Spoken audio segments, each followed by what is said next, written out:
Greetings, ladies and merchants, and welcome to this latest edition of Tales from Outer Space, where I take stories from across the internet and read them for your entertainment. This particular story is called Consume Fecal Matter and Cease All Biological Functions, written by Agro. Admiral Watkins watched the security footage from his hospital bed. He had been there, he had lived it, but yet he needed to see it again. Perhaps by seeing it again from another perspective, it would help him accept that what had happened was in fact real. The security cam footage from the ship was quite grainy. The damage to the ship had been extensive, and it was a miracle the ship had been able to make the FTL jump home.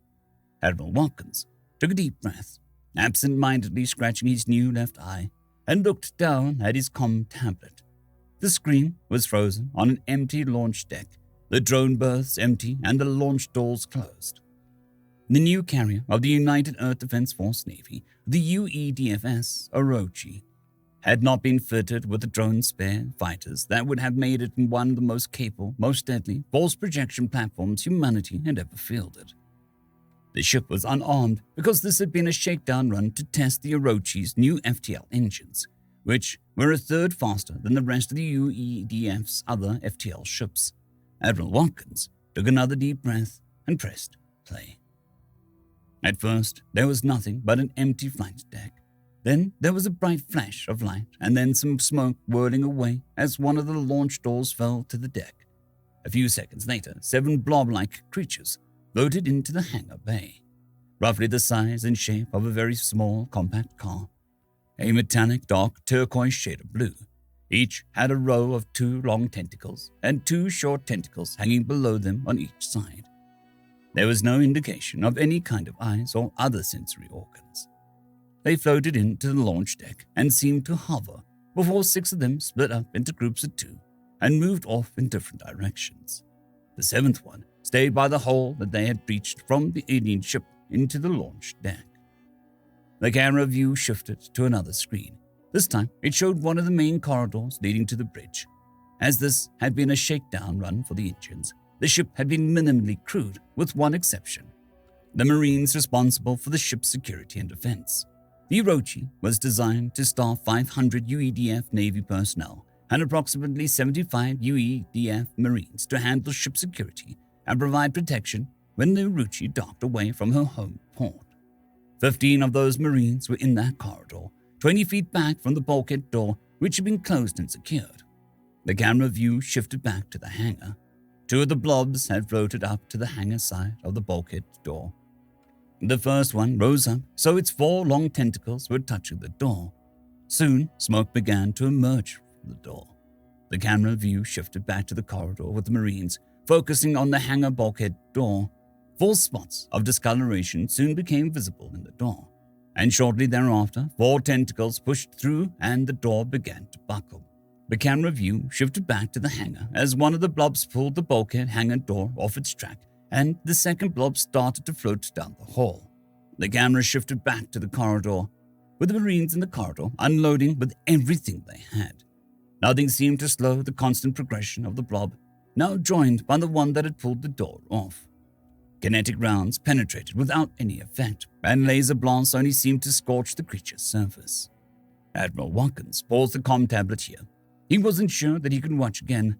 What he had seen in person had been so traumatic that he hadn't been able to sleep more than 2 hours, and that was with the strongest chemical assistance.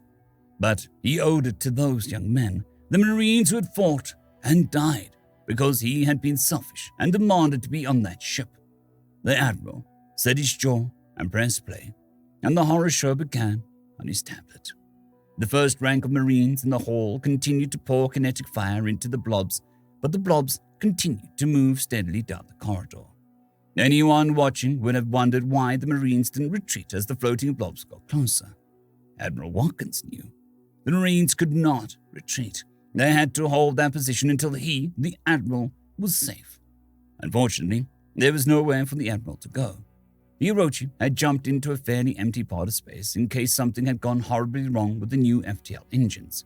And if the Admiral had evacuated, there was no guarantee the attackers would not have gone after him. And if the Orochi had been destroyed, the Admiral would have been stranded in deep space as the lifeboat escape pods were not FTL equipped. The Admiral forced his attention back to his comm tablet just in time to see one of the long tentacles from the first blob shoot out and grab one Marine in the front rank. There was no sound to the video, but the Admiral could hear the screams of the Marine in his mind as he watched the Marine, mouth wide open, get pulled into the blob. As the Marine was pulled closer, the smaller tentacles flared out and pulled the whole Marine's body into the blob. The Marine thrashed briefly before he went still, and then the Marine began to dissolve. The second blob pushed past the first one as the Marines backed up, continuing to pour fire into the blobs. Empty magazines and shell casings littered the corridor floor, and suddenly a Marine slipped and started to go down. Two tentacles shot out from the blob in front and grabbed the Marine around her middle and the leg. The tentacle around her leg pulled it off, and the tentacle pulled the lifeless body inside of it, where a second Marine began to dissolve. The Admiral pressed the pause button again and sighed, pinching the bridge of his nose. The itching around his new eye was driving him crazy, but it was nothing compared to being dissolved alive, he thought. He couldn't watch it all over again, so the Admiral forwarded the video towards the end. The view had switched back to the launch deck. The one blob floating by the hole in the launch door began floating off-frame to the left towards the earlier breached hangar bulkhead door. From the right, a lone human figure in a flight suit ran onto the screen, armed with a pulse rifle and 3 large thermite grenades. The lone figure stops, puts down the rifle, arms the thermite grenades, and throws them through the opening in the launch bay door. He then picks up the pulse rifle and fires several shots to the left, waiting 5 seconds between shots to keep the rifle from overloading. The camera view shifted again, this time showing the full launch bay. 6 of the 7 blobs had returned to the launch bay and were closing in on the lone figure with the pulse rifle. He had lured them to the opposite side of the hangar, and just as they were about to reach him, he dropped the rifle and ran to a panel on the wall. Suddenly, rotating lights in the bay illuminated, and 5 seconds later, all of the launch bay doors opened, venting the entire bay to space. The blobs had reached the figure at that point and had torn off his legs and one of his arms before being sucked out into space. "Your son was an incredibly brave man," a deep, gravelly voice said softly. "He saved the Orochi and everyone who survived that attack." Admiral Watkins looked at his doctor, his right eye moist, his left eye the steady red glow of the latest cybernetic optical replacement. "When can I return to duty, Doctor?" "Probably another couple weeks, Admiral. We still need to fit and get you acclimated to your new left leg. Run some more tests on your new eyeball. Run some tests to see if you can meet the fitness requirements for your age. And then I might be willing to sign off on your return to duty." Admiral Watkins stared at the doctor. "I want it done in a week. 1. The doctor looked down at the Admiral, a flash of pain running across his face. "Hey, Gary, it's me, Dave. Come on. We served together for 40 years. He wasn't my son, but I miss Andrew too. I know you want to get back out to tracking down whatever did this. But if you try and rush it, you'll be done. Out, and there won't be anything I can do about it." Admiral Watkins looked down at the comm tablet. "Fine, we'll do it your way. But I'm getting these bastards, Dave. I'll wipe them from existence." It was another workday at the mining colony Venkman IR-4, designated as the 4th iridium mine on the planet Venkman 5.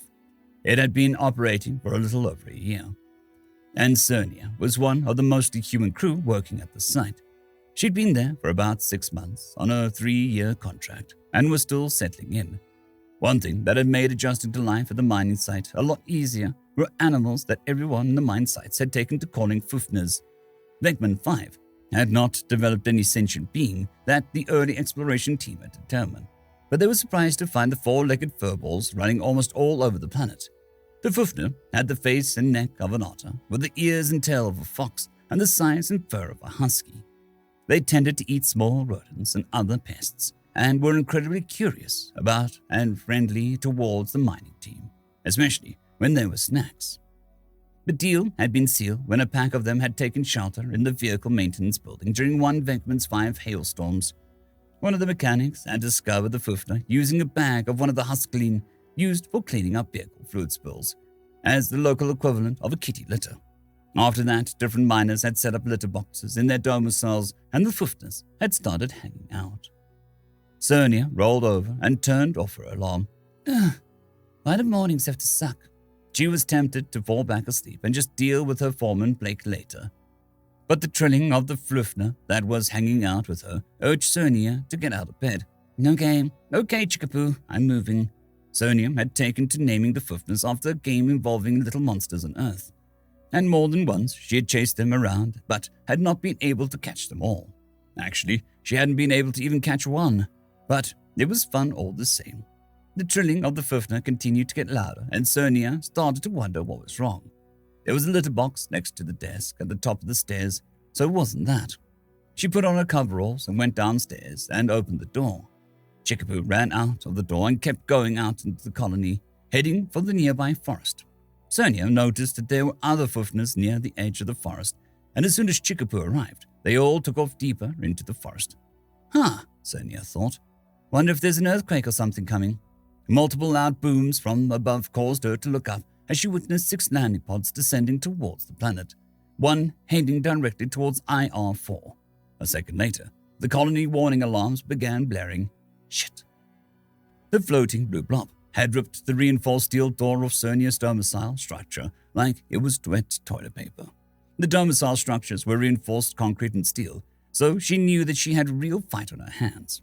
After the colony alarms had gone off, she had run to the armory and had drawn 7 charge mags for her personal laser pistol. Upon exiting the armory, she had watched in horror as one of the 5 blobs had floated over to the concrete garbage storage area that Blake had been using as a cover to shoot, reached down with its tentacle and pulled Blake inside. His screams suddenly stopped, although the expression of terror on his face had continued for about 20 seconds longer, until his face started to dissolve inside the blob. Sonia muttered to herself, "Oh, fuck that," and sprinted to her domicile. She planned on grabbing as much survival gear as she could and head for the forest until she had a chance to figure out what was going on. She wasn't sure what the things were, but it didn't seem like anything could kill them, as they had taken laser, pulse, and kinetic fire without any indication of being injured or killed. It was a good plan, but now there was one in her domicile. She didn't know or care how it had found her, but as it slowly moved across the floor towards the stairs, she began shooting it with her laser pistol in her right hand, while opening the pouches that the charge mags came in with her left hand and her teeth. Every time a laser blast hit the blob, the laser blast would leave a scorched area and the blob would turn a shade darker for a second. It would momentarily pause, but then slowly being advancing again. Sonia was firing as fast as she could and was beginning to panic. She had dropped the last charge mag pouch she had been trying to open, and the pistol flashed red as the base, indicating the charge was drained. The blob had reached the bottom of the stairs, and Sonia snapped. She dropped her laser pistol and threw her desk chair at the blob. The chair hit the blob and stuck, and sunk inside, where it started dissolving. In desperation, Sonia picked up the kitty litter and threw it at the blob. "Eat shit and die, motherfucker," she yelled. The litter box, the house clean, had a couple of flufner dots landed on the blob. It all started to sink in when something extraordinary happened.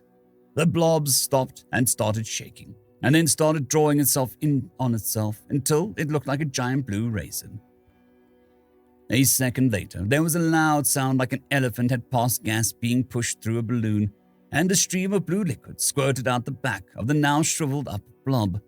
Sonia stood there trying to catch her breath, wondering what the hell had just happened. There was Hascleen all over the place, and giant blue raisin and blobs of guts all over the domicile. She stood and stared at this in disbelief until an explosion and screams outside her domicile brought her back to her senses.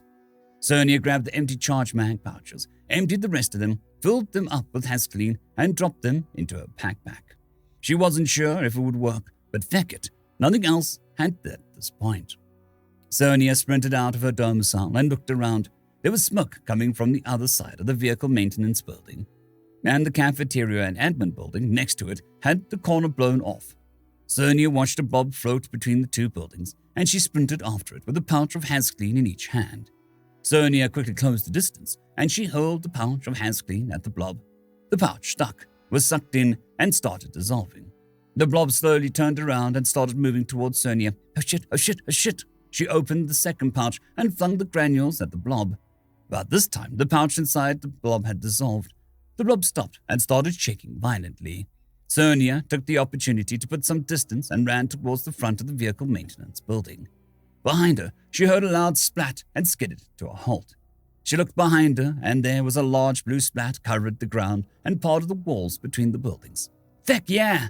Sonia did a fist pump and started looking for survivors. Word quickly spread across Vacman 5 on how to deal with the blobs, and shortly after all the blobs from the dropships were eliminated, the dropships self-destructed, Sonia turned to Jesse, one of the mechanics, and laughed. Yes, they couldn't handle our shit. Sonia knew that things were all clear when the Fufners came back from the forest. The Fufner that liked Sonia came over, let out a squeak, and nuzzled her leg. Sonia kneeled down, put her arms around the Fufner, and buried her face in its fur. I caught you, Chickapoo. I caught you, she whispered.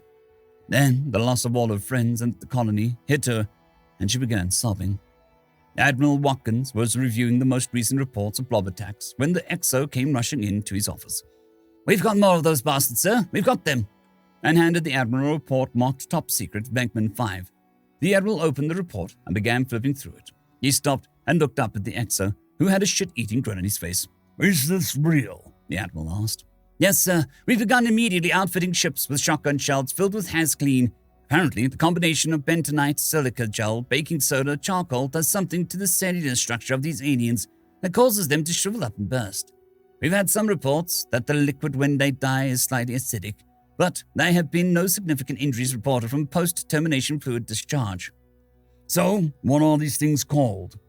I want to know the name of my enemy before I eliminate them from existence, Admiral Watkins said. Well, sir, we have spoken with officials at the Galactic Union, and their reports have been calling them the Trollnumno. Apparently, they will attack ships, eat the crew, and steal the ship to add to their civilization. 8 hours later, a report on the attack on UEDFS's Patrick's reached the Admiral's desk. The line, alien attack successfully repelled, utilizing new experimental ammunition, brought the first smile to the Admiral's face in a long time. Planet Trillium was a bizarre place. It appeared to be a medium-large gaseous planet, but had a rocky surface and a civilization of floating amoebic creatures that had developed a natural resistance to weapons developed by other civilizations. They had over a millennium developed a strategy of launching heavily shielded ships with little offensive capability other than the ability to close with and board other ships, at which time the Trillumnos would invade and absorb the organic material on the other ship before taking that ship and whatever was in it for the use by the Trillumno civilization. Up until recently, they had considered themselves mostly invulnerable to the other sentient species. However, a month ago it all began to change. First, the raid on iridium mining colonies had mysteriously disappeared, and lately raider ships had also been reporting contacts, and then never heard from again. Sensors on the few Trillumno defense stations began to alarm when 3 heavily armored UEDFS cruisers jumped in to intercept position just off Trillum's orbital path. The Trillumno raider flew out to try and board at least one of the ships, thinking that it could even the odds and bring a great prize to the Empire.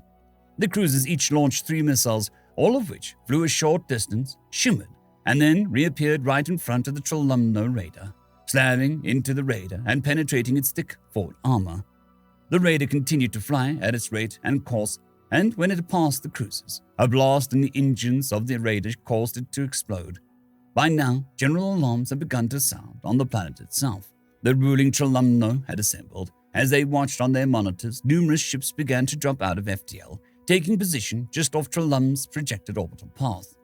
It is not known if Trillumnos feel fear, but the sight of the 300 ships that make up the UADF First Strike Fleet dropping out of FTL aimed at their planet must have caused some kind of reaction. Open hailing frequency. Aye, Admiral. Hailing frequency opened. Attention, Trillumno. This is Admiral Watkins of the United Earth Defense Force Navy. In presence with First Strike Fleet, reply if you dare.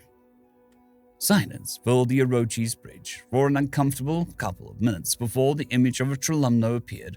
Writing in galactic script appeared on a projection monitor in front of the Trillumno. You have entered the sovereign space of the Trillumno Empire. Withdraw at once, it said. I'm afraid I cannot do that. We are here to settle your debt. The Admiral stared at the alien with both his biological and cybernetic eyes unblinking. What debt? What do you want? Admiral Watkins looked down and chuckled a little. What debt, you say? You have, without provocation, attacked peaceful ships and murdered innocent people. You have also taken my eye." The Admiral gestured to the scarred left side of his face, where the cybernetic eye gleamed, unblinking. "You've taken my leg." The Admiral gestured to his neck. "And most grievous of all, you bastards took my son. As for what I want you all to consume feces and cease all biological functions. In other words, eat shit and die, and allow us to help." Admiral Watkins grinned as he ended the communication. "Do we have a firing solution, Exo? My coffee is getting cold." "Yes, Admiral. All navigation and targeting computers are synced. Targeting solutions are locked in. The new FTL missiles with composite tungsten depleted uranium tips are all armed as well." "Excellent. Fire!" Update to Galactic Encyclopedia and Information Systems in regards to Talimno. Approximately 4 months ago, massive gravitational waves were detected near Talim. It was feared that they had amassed an armada and were going to war. An unpopulated probe was sent to investigate given the nature of the system. Upon dropping out of FTL, the probe was immediately scanned by the UEDF Navy ship. Multiple UEDF Navy ships were in the area. There was no evidence of Tralumnus or their technology. The area appears to be contaminated with large amounts of benetine, silica gel, baking soda, and charcoal. It also appears the Tralumno are now extinct. No further information at this time. End of story. I'd quickly like to thank the T5 peeps: Cold War Boomerwaffen, Severin Cerberus, Bushmaster 177, Henry the Red, Caspar Arnholtz, Cold War Boomerwaffen, Elijah Silvercross, Dragzoon WRE, and Severin Cerberus. Thank you very much.